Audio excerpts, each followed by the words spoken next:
गजपति जिला गोसाणी ब्लॉक स्तरीय शिशु महोत्सव सुरभि 2025 अनुष्ठित हो उपलड़ा स्थित सरकारी टागोर मेमोरियल उच्च विद्यालय धूमधाम पालित होता।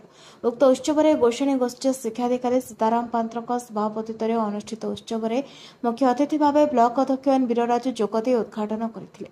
सम्मानित अतिथि अतिरिक्त गोष्ठी शिक्षाधिकारी एन विमल सोमेश्वर राय विद्यालय प्रधान शिक्षक वाई धर्मराव प्रमुख मंचासीन थे। अतिथि माने पिलामानक पाखरे बहु प्रतिभा रही ए प्रतिभा गुड़ी को प्रतिस्फुट करें सुरभि कार्यक्रम द्वारा।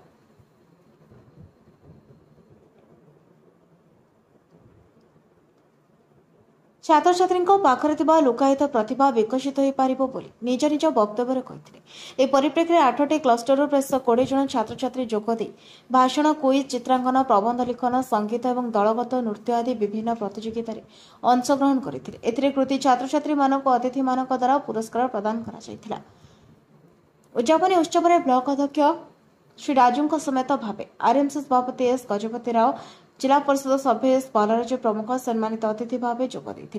कार्यक्रम को संयोजना करथिले सीआरसीसी रश्मिता सामल। समस्त कार्यक्रम को सीआरसीसी माने परिचालना करथिबा बेले समस्त शिक्षक शिक्षयित्री माने सहयोग करथिले। गजपति जिलार भास्कर सिंह रिपोर्ट, न्यायवती टीवी।